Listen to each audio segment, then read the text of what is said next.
एक दिन हजरत मूसा अलैहिस्सलाम किसी सफर पर रवाना हुए। रास्ते में उन्होंने देखा कि एक औरत रोती हुई खड़ी है। वह औरत हजरत मूसा अलैहिस्सलाम के करीब आकर कहने लगी, ए अल्लाह के नबी, क्या आप अभी अल्लाह से हम कलाम होने तूर पहाड़ पर जा रहे हैं? अगर जा रहे हैं तो मेहरबानी अल्लाह से मेरा जिक्र जरूर कीजिएगा कि अल्लाह ताला ने मुझे औलाद क्यों नहीं दी। मेरी शादी को कई साल हो गए हैं लेकिन मैं आज तक माँ नहीं बन सकी। क्या अल्लाह ताला ने मेरे नसीब में माँ बनना नहीं लिखा, या मेरी किसी गलती की वजह से अल्लाह ताला ने औलाद से महरूम रखा है? हजरत मूसा अलैहिस्सलाम ने फरमाया, ठीक है, मैं जरूर पूछूंगा। फिर वह औरत वहां से चली गई। तब हजरत मूसा अलैहिस्सलाम इस औरत का सवाल सुनकर हैरान हो गए, इसलिए उन्होंने कहीं और सफर न किया और सीधा अल्लाह से बातचीत करने के इरादे से तूर पहाड़ की तरफ रवाना हो गए। तूर पहाड़ पर पहुंचकर हजरत मूसा अलैहिस्सलाम ने अल्लाह ताला से अर्ज किया, ए अल्लाह रब्बुल आलमीन, मैं रास्ते में एक औरत को रोते हुए देखा। उसने मुझसे सवाल किया कि उसकी शादी को कई साल हो गए हैं लेकिन वह माँ क्यों नहीं बनी। तब अल्लाह ताला रब्बुल इज्जत ने एक गैबी आवाज के जरिए जवाब दिया, ए मूसा, इस औरत की किस्मत में औलाद लिखी ही नहीं है, इसीलिए वह इतने सालों के बाद भी माँ नहीं बनी है। अल्लाह ताला जिसे जो अता करे वही उसे नसीब होता है। यह सुनकर हजरत मूसा अलैहिस्सलाम वापस घर रवाना हुए। रास्ते में उन्हें वह औरत याद आई तो वह सीधा उसके घर चले गए। औरत हजरत मूसा अलैहिस्सलाम को देखकर हैरान हुई और पूछने लगी, ए अल्लाह के नबी, क्या आपने अल्लाह ताला से मेरे सवाल का जवाब मालूम कर लिया? हजरत मूसा अलैहिस्सलाम ने फरमाया, हाँ, मैं जान चुका हूँ। अल्लाह ताला ने फरमाया है कि तुम्हारी किस्मत में औलाद लिखी ही नहीं गई, इसीलिए तुम कभी माँ नहीं बन सकोगी। यह सुनकर औरत की आंखें आंसुओं से भर गई और वह जोर जोर से रोने लगी। हजरत मूसा अलैहिस्सलाम वहां से चले आए। हजरत मूसा अलैहिस्सलाम एक दिन अल्लाह से मुलाकात के इरादे से तूर पहाड़ की तरफ रवाना हुए। तूर पहाड़ के ऊपर खुद अल्लाह ताला ने एक गैबी आवाज के जरिए हजरत मूसा अलैहिस्सलाम से बातचीत शुरू की। तब मूसा अलैहिस्सलाम ने कहा, ए अल्लाह, मैं जानना चाहता हूँ कि जन्नत में मेरे साथ कौन होगा? अल्लाह ताला ने फरमाया, ए मूसा बनी इस्राइल में एक कसाई है जो तुम्हारे साथ ही जन्नत में जाएगा। यह सुनकर मूसा अलैहिस्सलाम ने अर्ज किया, ए अल्लाह, आपने मुझे नबी बनाया है, मेरे साथ रसूल औलियाए किराम, अंबिया किराम, बुर्जुगाने दिन और दरवेश का होना चाहिए, लेकिन कसाई क्यों? ए अल्लाह, मेहरबानी फरमाकर मुझे इस कसाई का पता बता दीजिए ताकि मैं जाकर देखूं कि वह ऐसा कौन सा अमल करता है जिसकी वजह से वह मेरे साथ जन्नत में दाखिल होगा और मेरा साथी बनेगा। तब अल्लाह रब्बुल इज्जत ने फरमाया, ए मूसा, आज तुम घर वापस चले जाओ, कुछ दिन बाद मैं तुम्हें बुला लूंगा और तुम्हें उस कसाई का पता बता दूंगा। हजरत मूसा अलैहिस्सलाम यह सुनकर घर वापस आ गए। कुछ दिन गुजर गए।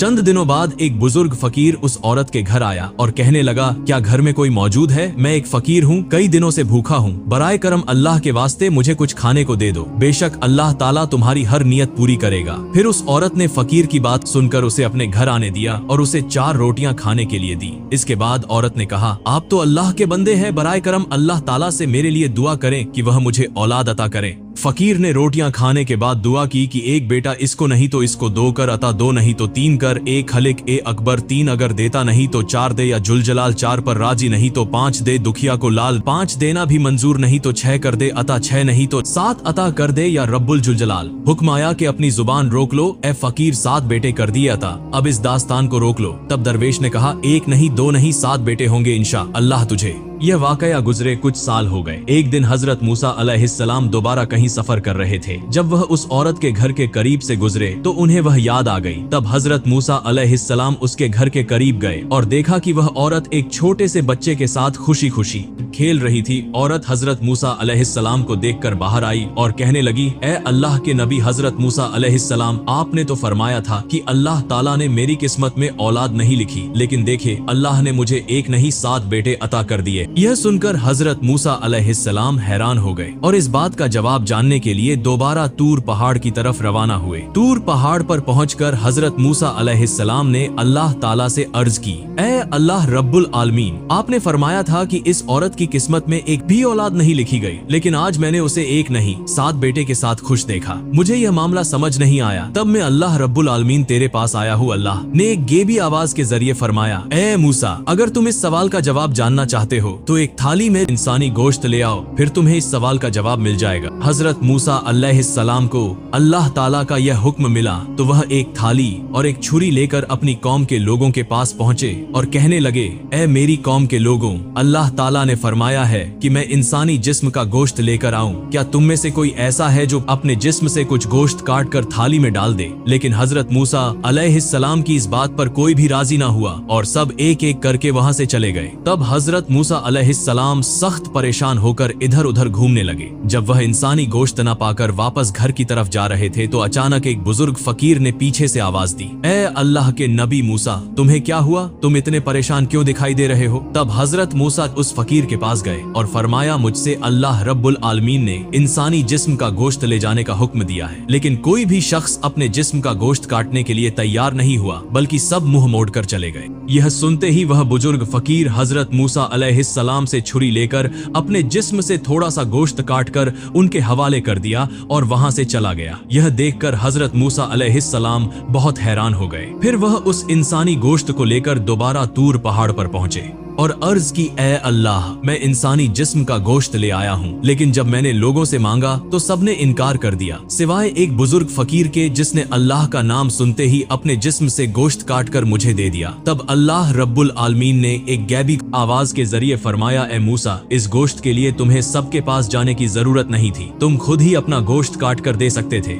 इसके जरिए तुम्हें तुम्हारे सवाल का जवाब मिल गया है। वह बुजुर्ग फकीर जिसने सिर्फ मेरा नाम सुनते ही अपने जिस्म का गोश्त काट कर दे दिया, यही वही शख्स है जिसने उस औरत के लिए दुआ की थी और मैंने उसकी दुआ के सदके उस औरत को औलाद अता की। ए मूसा, जो शख्स मेरी राह में सब कुछ कुर्बान कर देता है, मैं उसे सब कुछ अता कर देता हूँ, यहाँ तक कि उसकी तकदीर भी बदल देता हूँ, सिर्फ उसकी दुआ की वजह से। यह जवाब सुनने के बाद हजरत मूसा अलैहिस्सलाम घर वापस लौट आए। कुछ दिन गुजर गए। फिर एक दिन हजरत मूसा अलैहिस्सलाम को याद आया कि अल्लाह ताला ने फरमाया था कि एक कसाई उनके साथ जन्नत में होगा। इस सवाल का जवाब जानने के लिए हजरत मूसा अलैहिस्सलाम दोबारा तूर पहाड़ की तरफ रवाना हुए। तूर पहाड़ पर जाकर हजरत मूसा अलैहिस्सलाम ने अर्ज की, ए अल्लाह रब्बुल आलमीन, आपने फरमाया था कि एक कसाई मेरे साथ जन्नत में होगा। मैं जानना चाहता हूँ कि वह कसाई ऐसा कौन सा अमल करता है जिसकी वजह से वह मेरे साथ जन्नत में होगा। फिर अल्लाह रब्बुल आलमीन ने एक गैबी आवाज के जरिए उस कसाई का पता बता दिया। अगले दिन हजरत मूसा अलैहिस्सलाम एक मुसाफिर के रूप में उस कसाई की दुकान से कुछ फासले पर खड़े होकर उसका मुशाहिद करने लगे।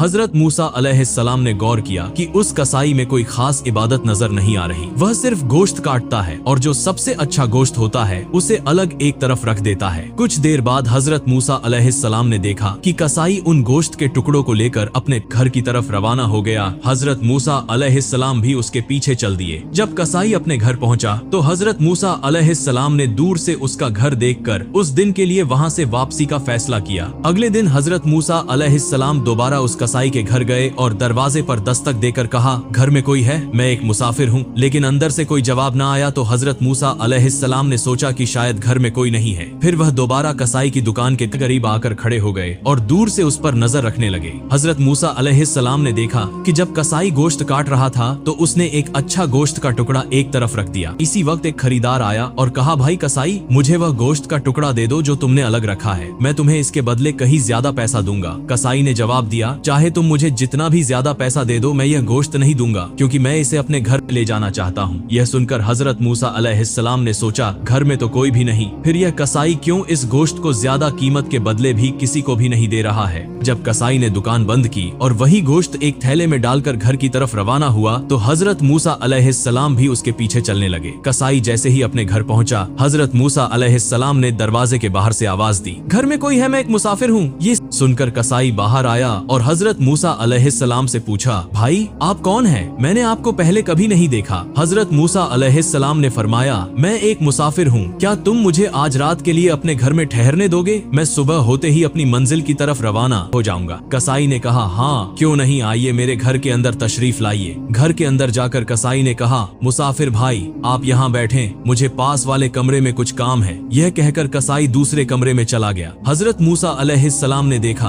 कि वह कमरे में जाकर रोटी तैयार कर रहा है और गोश्त पका रहा है। कुछ देर बाद हजरत मूसा अलैहिस्सलाम ने यह मंजर देखा कि कसाई एक बड़ी सी टोकरी में किसी बूढ़ी खातून को निहायत अदब और इंतहा मोहब्बत शफकत के साथ उस बूढ़ी खातून को खाने के लुक्मे खिला रहा है, बिल्कुल उसी तरह जैसे एक माँ अपने नन्हे बच्चे को प्यार से खिलाती है। फिर कुछ देर बाद कसाई कुछ गोश्त और रोटी लेकर हजरत मूसा अलैहिस्सलाम के पास आया और कहा, ए मुसाफिर भाई, ये लो, तुम्हारा खाना तुम्हें खाने देने में मुझे कुछ देर हो गई। दरअसल मुझे एक काम था, इसीलिए मैं पहले खाना ना दे सका। हजरत मूसा अलैहिस्सलाम ने फरमाया, पहले यह बताओ कि यह बूढ़ी खातून कौन है? कसाई ने जवाब दिया, यह मेरी माँ है। मेरी माँ के सिवा इस दुनिया में मेरा कोई नहीं और मेरी माँ के लिए भी इस दुनिया में मेरे अलावा कोई नहीं। मेरी माँ बहुत बूढ़ी हो चुकी है, वह ठीक से चल फिर नहीं सकती और न ही खुद से खा सकती है, इसलिए मैं रोजाना दुकान से अच्छे और नर्म गोश्त के टुकड़े अलग रखता हूँ और घर आकर उनको पकाकर अपनी माँ को खिलाता हूँ। यह कहकर कसाई अपने काम में मशगूल हो गया। हजरत मूसा अलैहिस्सलाम ने कसाई की अपनी माँ के लिए ऐसी अकीदत, मोहब्बत और खिदमत देखकर हैरान रह गए। फिर हजरत मूसा अलैहिस्सलाम ने देखा कि वह बूढ़ी माँ आंखों से आंसू बहा रही है और हाथ उठाकर अल्लाह के हुजूर में दुआ अर्ज कर रही है, ऐ मेरे अल्लाह, तू रहमान है, रहीम है और गफूर है, तुझे सबका हाल मालूम है। जमीन पर ऐसा कोई नहीं जिसकी खबर तुझ तक न पहुंचती हो। मेरा बेटा कसाई मेरी खिदमत में लगा रहता है और मैं इससे बहुत खुश हूँ।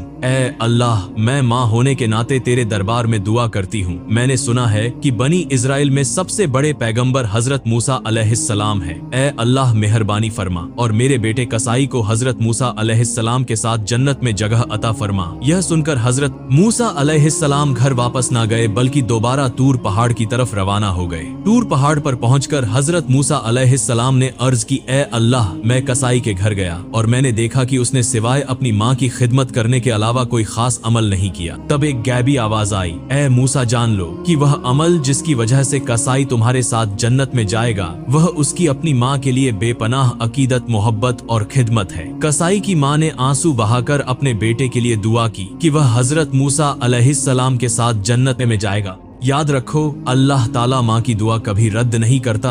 ए मूसा, कसाई का असल अमल उसकी माँ की खिदमत और मोहब्बत है, जिसकी बदौलत वह तुम्हारे साथ जन्नत में होगा। दोस्तों, आपको वीडियो कैसा लगा कमेंट बॉक्स में अपनी राय जरूर दें। चैनल को लाइक, शेयर और सब्सक्राइब जरूर करें। अल्लाह हाफिज।